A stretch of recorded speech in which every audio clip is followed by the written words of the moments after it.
Coffee House in beautiful downtown Westport. Today we are meeting with two lovely ladies, Cynthia and Marianne, to talk about the Shop and Hop and the outdoor market that's happening this Friday. And today we are going to kick it old school. Nervous. All right.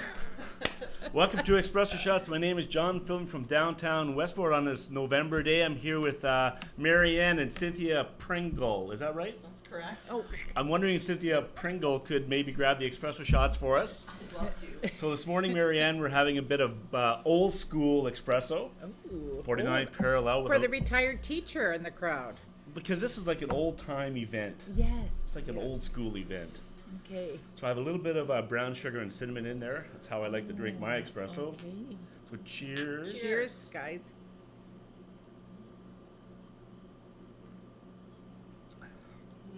Oh, That's lovely. that is good. See, that's the way I like to drink it, like right there.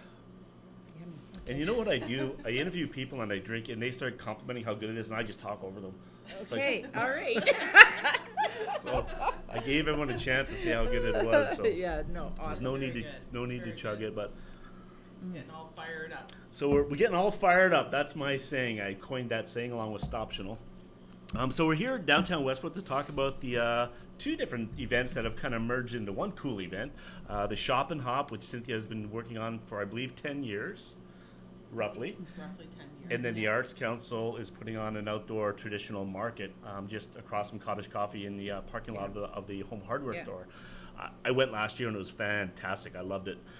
So I wanted to talk a little bit about the Arts Council, just to kind of set it up a little bit. So back in 2006, the Arts Council was started by really Bryn Jones, Norm Peterson. Bryn wanted to bring the Kingston Symphony to Westport, and they couldn't find a location for it. Him and Bryn got chatting back and forth, eventually evolves into the Westport Arts Council as we know it today, WAC, with a big organization behind that program that gets involved in all kinds of different arts, and this is one of them. So I'm going to hand it over to Marianne Bishop to talk a little bit about the Arts Council, what's going on there. Well, everybody knows that the big event in Westport is the Music Festival in late August, but the Arts Council also really tries to promote a whole raft of other events. And we try to focus on all the arts, so not just music, but visual arts and drama, many things. We're always looking for new things to bring back to the village and bring people to see them, right? Because then the village benefits. So the market was an idea that we came up with not this year, but last year, and had the basis in a European-style Christmas market that I had visited a couple years ago and thought they were so fantastic. And so when we kind of threw that idea around and started talking about what would it look like in Westport, everything started to come together because we thought what a great idea to pair it with the Shop and Hop. Get people downtown, more people downtown, and because the Shop and Hop's a wonderful event, I've been there many times myself, so this was just a way to get more people, and I think last year was a good beginning. For sure. Excellent start. And Westport is very much like that.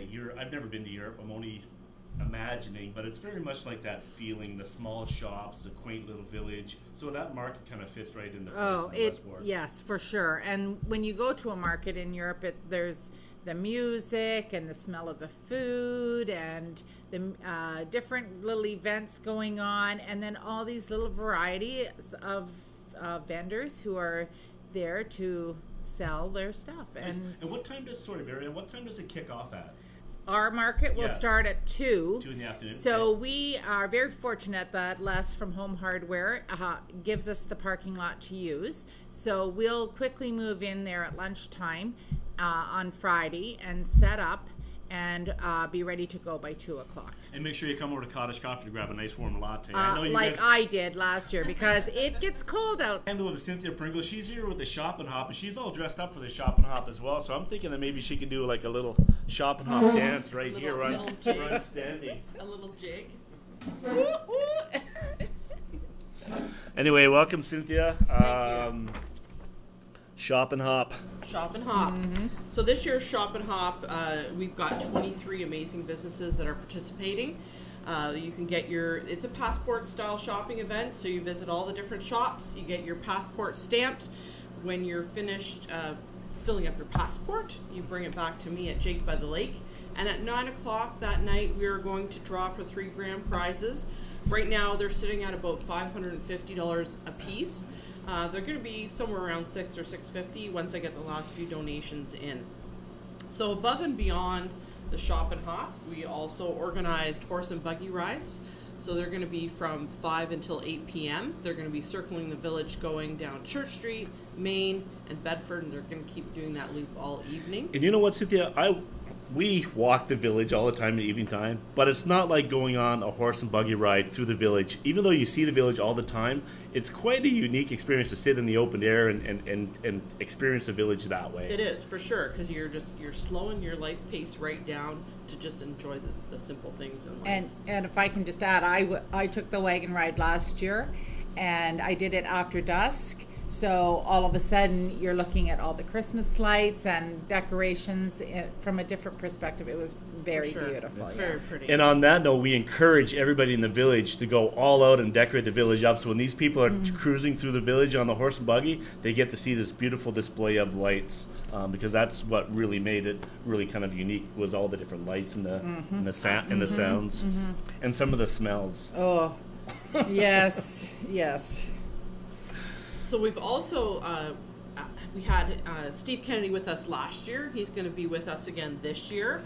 You'll see him wandering around the village. And I think he did last year get on the horse and buggy rides. Yep. And he was singing along with everybody, and they were doing Christmas carols. So Steve Kennedy was part of the Crooked Woods band and Turpin's Trail now. And I think he still does some stuff with them, but that's where he's from. And we've known him for a long time. They used to play here and going back quite a while with Steve. So Steve loves Christmas. I mean, the guy loves Christmas. I mean, he just loves playing it. Absolutely. And loves being part of everything happening in Westport. And we love you, Steve. We love you. We have one additional thing that we've added this year to the market. In previous years, we had Santa set up in my store and we would take pictures there. But this year, we have Dale Lyons from the Carriage Museum is bringing down one of his antique sleighs. That's where Santa will be in the market, in the sleigh. You can visit with Santa. You can get your pictures taken with Santa. We have Elf Harrison and Elf Madison to help out with Santa this year, and he'll be in the market from 5 until 8 as well. Nice. So the passports, you can start signing those right away on Friday, as soon as shops open? As soon as the shops open, you can start getting your passport done, because we don't want you to miss out on any little thing that's happening this year, because it's a full day of events. And a nice thing to remember is husbands can do this. Yes. Like I said the other day, women, drop your husband off at the brew pub. And they can start there to get the signatures. Get the signature, then pick them up at the end of the night at the brew pub or at Cottage Coffee, wherever you like. But there are lots of things to do, so you're not as if you're having to kind of stand around. And you don't have to buy things in these shops, but obviously we strongly encourage it. I mean, it's what the merchants are here for. Yep. Christmas has grown into a really online kind of buying, but the experience that you're going to get in a small town like Westport is going to be unique, and the memories that you make here are going to last a lifetime. So for the market piece too, I should add, we have over 18 vendors coming. Wow. So that's awesome. very exciting for us, because that says the market is growing as well.